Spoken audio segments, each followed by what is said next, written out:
হয় চিপাঝাৰত নতুনকৈ আৰম্ভ হৈছে ক্ৰীড়াৰ পৰিৱেশ নিৰ্মাণ ষ্টেডিয়ামক লৈ ইতিমধ্যে আৰম্ভ হৈছে কুচকাৱাজ চিপাঝাৰ সমষ্টিৰ সমগ্ৰ গ্ৰামাঞ্চলতে ইতিমধ্যে ক্ৰীড়াৰ পৰিৱেশ ৰচনা কৰিবৰ কাৰণে নতুনকৈ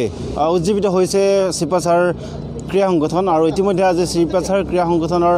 এখন গুৰুত্বপূৰ্ণ বৈঠকত অঞ্চলৰ বিভিন্ন ব্যক্তিসকলক মাতি আনি ক্ৰীড়াৰ পৰিৱেশ ৰচনা কৰিবৰ কাৰণে তেওঁলোকে ব্যৱস্থা গ্ৰহণ কৰিছে মোৰ সৈতে আছে বিষয়ববীয়াসকল সভাপতিগৰাকী আছে কথা পাতিম চিপাঝাৰ ক্ৰীড়া সংগঠন এটা পুৰণি অনুষ্ঠান নতুনকৈ সকলোকে আগবাঢ়ি আহিবৰ কাৰণে সুযোগ প্ৰদান কৰিছে কি ক'ব হয় চিপাঝাৰ ক্ৰীড়া সন্থা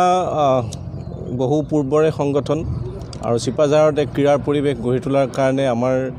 যিবিলাক পূৰ্বসূৰী আছিলে আমাৰ মাজত এতিয়াও কেইগৰাকীমান আছে তেওঁলোকে চিপাঝাৰত ক্ৰীড়া সন্থা গঠন কৰিছিল আৰু পৰৱৰ্তী সময়ত এই ক্ৰীড়া সন্থাৰ জৰিয়তে চিপাঝাৰত বিভিন্ন ধৰণৰ ক্ৰীড়াৰ পৰিৱেশ সৃষ্টিৰ এটা প্ৰচেষ্টা চলাই অহা হৈছে আৰু এইবাৰো আমি আকৌ নতুনকৈ এই ক্ৰীড়া সন্থা পুনৰুজ্জীৱিত কৰি ক্ৰীড়া সন্থাক আগুৱাই লৈ যাবলৈ আমি প্ৰয়াস কৰিছোঁ আৰু ক্ৰীড়া সন্থাৰ জৰিয়তে যিহেতু আমাৰ চিপাঝাৰত এতিয়া এখন ষ্টেডিয়াম নিৰ্মীয়মান অৱস্থাত আছে মই যেতিয়া বিধায়ক আছিলোঁ তেতিয়া ছিগনেচাৰ স্কিম নামৰ এটা স্কিমত আমাৰ বিধায়কসকলক দিছিলে সেই স্কিমৰ অধীনত 10 কোটি টকাৰে এই ষ্টেডিয়াম নিৰ্মাণৰ কাম আৰম্ভ কৰা হৈছিল আৰু এতিয়া এই ষ্টেডিয়ামক কেন্দ্ৰ কৰিয়েই আমি আকৌ নতুনকৈ ক্ৰীড়াৰ এটা পৰিৱেশ আমি আকৌ আনিব বিচাৰিছোঁ আৰু সেইকাৰণে আমি চিপাঝাৰত এতিয়া প্ৰথমতে ফুটবল ভলীবল কাবাডী খো এথলেটিক্স বিভিন্ন ধৰণৰ ক্ৰীড়াৰ এটা নতুনত্ব আনিবৰ কাৰণে প্ৰচেষ্টা হাতত লৈছোঁ চিপাঝাৰ ক্ৰীড়া সংগঠনৰ আৰম্ভণিতে সপোন এটা আছিল এখন ষ্টেডিয়াম 1980 চনতে যেতিয়া আমি ছাত্ৰ আছিলোঁ তেতিয়া চিপাঝাৰত আমি চিপাঝাৰ ক্ৰীড়া সন্থাৰ জন্ম দিছিলোঁ আৰু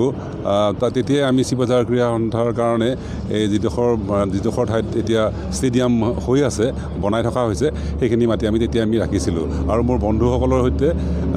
বিশেষকৈ আমাৰ এটা সংগঠন আছিলে লুমিনাছ ইউনিটৰ সদস্যসকলৰ আমি সকল লগ হৈ এই কামখিনি আমি আৰম্ভ কৰিছিলোঁ 1980 চনতেই